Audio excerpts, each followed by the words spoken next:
বন্দে পুরুষোত্তম বন্দে পুরুষোত্তম পরম প্রেমময় দয়াল শ্রী ঠাকুর অনুকূলচন্দ্র রাতুল চরণে আমার কোটি কোটি প্রণাম এবং ইষ্ট পরিবারের সকলের চরণেই প্রণাম জানাই।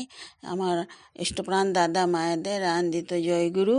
তো এখানে ঠাকুর কি প্রার্থনা কিভাবে করলে আমরা সার্থক পেতে পারি, সে সার্থকতাটা বিভিন্ন বাণীর মাধ্যমে বিভিন্ন বইতে তিনি দিয়েছিলেন। সেগুলো একসাথে করে অজয় সরকার কালেকশন করেছিলেন, সেটা আমি আপনাদের পড়ে শোনাচ্ছি।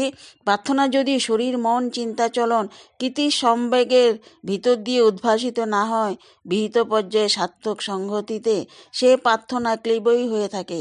ধীতি বিধায়না 2:110 আছে। প্রার্থনা করছো আর তার অনুপূরক কিছুই করছো না, সে প্রার্থনা অজগর বৃত্তি সম্পন্ন। তপবিধায়না 1:90। প্রার্থনা করো আর সেই পথে চলো যথাবিহিত সক্রিয়তায়, সুফল পাবে শাশ্বতী। 318। প্রার্থনা মানে হচ্ছে প্রকৃষ্ট সার্থক অনুচলনে চলা। প্রার্থনা পদ্ধতি মানেই হচ্ছে সার্থক অনুনয়নে অনুনীত হওয়া, আবেগ উচ্ছল আহুতিতে। তাই সার্থক হও, সাম্য অনুচলনে চলো, শরীর মন ও কর্মের সমান্তরাল অনুগতি নিয়ে। ধীতি বিধায়না 2:211। প্রকৃষ্ট চলনকে অভিঘাত করে যারা প্রার্থনা করে কেল্লা ফতে করতে চায়, প্রার্থনা কি সেখানে অর্থ বহন করে থাকে? সার্থকতায় কি আসে? ধীতি বিধায়না 2:108। প্রার্থনা সার্থক হয়ে ওঠে শ্রদ্ধা নিপুণ কীর্তি তপে, আবার নিষ্ঠাও তেমন্তর অনুরাগ দীপ্ত জপে সিদ্ধ হয়ে থাকে। তদনুগ আচার ব্যবহার পরিচর্যা নিয়ে নিষ্ঠা বিধানাতে এটা আছে 16। প্রার্থনাতে করলি না কো কাজে, ফুটলো ওটা কল্পনাতে ফলটি পেলি বাজে। বিহিতভাবে করবে না কো প্রার্থনায় কিন্তু পটু, এতেই কিন্তু হবে না কাজ, ফল পাবে তাই কটু। অনুশ্রুতি 1, বৃত্তি নিয়ন্ত্রণে 4, অনুশ্রুতি গ্রন্থে 7, সাধনা 6-তে এইগুলি আছে। ঠিক এই ঠাকুর বলেছেন প্রার্থনা একদম ঠাকুরকে মনপ্রাণ দিয়ে ভক্তিভাবে অনুরাগের সহিত সেই প্রার্থনা করতে হয়, তখনই সেই প্রার্থনা সার্থক হয়। আমি শুধু কতগুলি বলে গেলাম মুখে পাখির বুলির মতো, তাহলে হবে না। অনুরাগবশত তাকে সেই প্রার্থনার ভিতর দিয়েই স্মরণ করতে হবে। ঠাকুর সত্যাপোষণী যা তাই ধর্ম সম্বন্ধে কি বাণী দিয়েছিলেন বিভিন্ন গ্রন্থাদিতে। তো এখানে সত্যাপোষণী যা তাই ধর্ম, সত্তাকে যা সম্বোধিত করে তোলে তাই ধর্ম, বেঁচে বেড়ে চলাই ধর্ম, বেঁচে বেড়ে চলাই ধর্ম। ধীতি বিধানা 1ম খণ্ড, বাণী সংখ্যা 8। মানুষের অস্তিত্বের ধীতিকে যা পুষ্ট করে তাই তো ধর্ম। ধর্মের কাজই হলো অজ্ঞতাকে অতিক্রম করা। ধর্মের মধ্যে জীবন তো আছেই, তদুপরি আছে বৃদ্ধি। তাই জীবন এবং ধর্ম, এই দুইয়ের মধ্যে ধর্মই ব্যাপক, ধর্মের নামেই জীবন। মানুষের মধ্যে যত সময় ধর্মবোধ জাগ্রত না হয় তত সময় তার নিস্তার নেই। আর ধর্মবোধের মূল কথা হচ্ছে অন্যের বাঁচাবাড়ার সহায়তা করা। ওটা না করলে নিজের বাঁচাবাড়াই টিকবে না। ধর্ম হলো তাই যা আমাদের জীবন ও বৃদ্ধিকে সর্বতোভাবে ধরে রাখে, যা নিয়ে জীবন ও তার সর্বদিককার সুসঙ্গতি সাধন হলো এই ধর্ম। কারণ ওই সুসঙ্গত চলনই সত্তাটাকে ঠিকভাবে ধরে রাখে, বৃদ্ধির দিকে নিয়ে যায়। ধর্ম মানে তাই যখন মানুষ বাড়ে, একটা মানুষ বিধ্বস্ত না হয়, বিপন্ন না হয় এবং প্রত্যেকেই উন্নতি পরায়ণ হয়ে চলতে পারে। আরেকটি বলেছেন, মঙ্গলের পথ ধরে চলাই ধর্ম, ধর্মকে যে ধরে থাকে ধর্মও তাকে ধরে থাকে। ধর্ম জিনিসটা হলো আউট অ্যান্ড আউট, পুরোপুরি, এবং বিজ্ঞান, এটা সায়েন্স।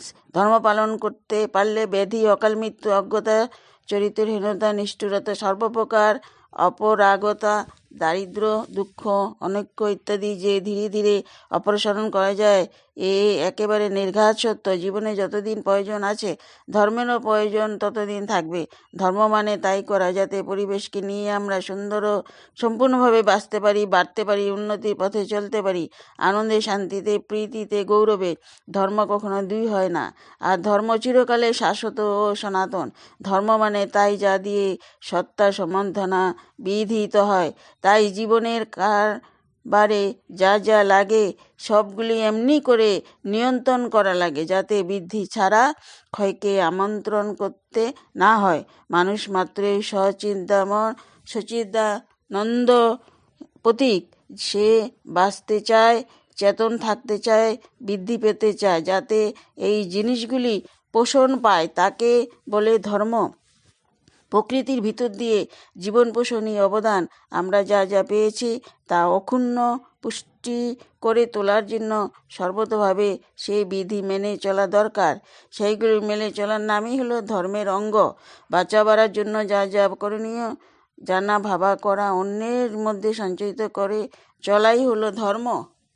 আরও বলেছেন, ব্যক্তি বৈশিষ্ট্য, কুল বৈশিষ্ট্য, সম্প্রদায় বৈশিষ্ট্য, সমাজ বৈশিষ্ট্য, রাষ্ট্র বৈশিষ্ট্য, সব বৈশিষ্ট্য সার্থক হয়ে ওঠে ধর্মে। কৃষ্টিতে সত্তা সম্বন্ধনায় সেই ধর্ম আমাদের ভিত্তি, তাতে প্রতিষ্ঠিত হতে হবে। ধর্মকে যে পরিপালন করে যেমন ধর্ম তাকেও পুরস্কৃত করে তেমন। ধর্মের মধ্যে কোনো ফাঁকিবাজি নাই। এই করো এবং এই পাও। ধর্মকে আফিং বলে, তার মানে আফিংয়ের নেশা যেমন ত্যাগ করা যায় না, বাঁচতে গেলে তেমনি ধর্মকেও বাদ দেওয়া যায় না। ধর্মকে বাদ দিলে নানান বাদের আবির্ভাব হয়। ধর্মের মধ্যে গ্লানি ঢুকলে তা নিরসন করা ভালো, কিন্তু ধর্ম বাদ দেওয়া ভালো না। তাতে মানুষের প্রকৃতি গর্ভরে পড়ে যায়। ধর্ম যদি চাই, সঙ্গে সঙ্গে চাই আদর্শ, যার মধ্যে ধর্মের চেহারা দেখা যায়। ধর্মের মূর্তি হলেন পুরুষোত্তম, ইষ্ট বা আচার্য। তাকে বাদ দিয়ে ধর্ম নেই। জগতে যে আজ এত অশান্তি, দ্বন্দ্ব, তার কারণ আদর্শ কেন্দ্রিকতার অভাব। মানুষ যে পরিবেশে থাকুক আর যে মতবাদেই মানুক, আদর্শ প্রাণতা তাকে সংহত, নিয়ন্ত্রিত করে বাড়িয়ে তোলে। যাকে ধরে সব ঠিক হয় সেই মানুষ ছাড়া তাকে বাঁচার মতো বাঁচে না। বাঁচা ও বাড়ার মধ্যে উপভোগ করতে গেলে জীবনের কেন্দ্রবিন্দুতে একজন থাকা চাই, যাকে খুশি করতে গিয়ে, তার চাহিদা পূরণ করতে গিয়ে আমার বৃত্তি ও তৃপ্তি অঢেল হয়ে ওঠে। তাকেই বলে সুপিরিয়র বিল অফ পেস্ট। ধর্ম মানে ইষ্টার্থে বাঁচাও এবং বাড়া। যাই করো, ধর্মকে বাদ দিয়ে কিছু হবে না। এগিয়ে যেতে হবে টু দ্য প্রিন্সিপাল, আদর্শের দিকে। তাকেই বলে ধর্ম। পূর্বমান আদর্শের মধ্যেই থাকে অতীত, বর্তমান, ভবিষ্যতের সংহতি। তো বলছেন যে আদর্শ বলতে আমি বুঝি একজন মানুষ যা করা, বলা ও ভাবার মধ্যে পরিপূর্ণ সত্তা সমন্বয় সংগঠিত হয়েছে, তাকে গ্রহণ করা চাই, অনুসরণ করা চাই। ধর্ম আচরণ করতে গেলে সদ্গুরু বা আদর্শের প্রয়োজন। সদ্গুরু পেলেই দীক্ষিত হওয়া প্রয়োজন। বাঁচা বাড়ার স্বার্থ না থাকলে মানুষ আদর্শ বা ভগবানকে চাইতো না। বাঁচার মতো বাঁচতে গেলে চাই সকল মিলে একাদশকে অবলম্বন করে পরস্পর স্বার্থান্বিত হয়ে চলা। আদর্শের প্রতি অনুরাগী হইল এক সন্দীপিনী শক্তি, যা ব্যষ্টিগুলিকে একমুখী করে তোলে। আমাদের জীবনের করণীয় হল ধর্মপালন। ধর্মের জন্যই আমাদের জীবন, ওর মধ্যেই সব কিছু পড়ে। ইষ্ট হলেন ধর্মের মূর্তি, তাকে ধরে তার পথে চলতে হয়। ধর্ম পূর্ণমাত্রা জীবন্ত থাকে ইষ্টে। তাকে কায় মন বাক্যে ভালোবাসলে ও অনুসরণ করলে ধর্ম জেগে ওঠে ও জীবনে।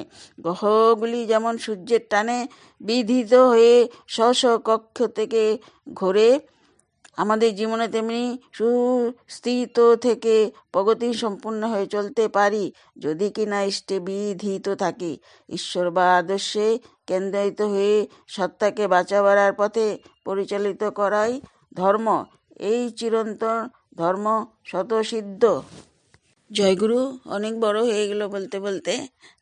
চেষ্টা করব আপনারা সবাই ভালো থাকেন এবং সর্বমঙ্গল হোক। আরও কিছু পেলে শেয়ার করবো আপনাদের সাথে। বন্দে পুরুষোত্তম।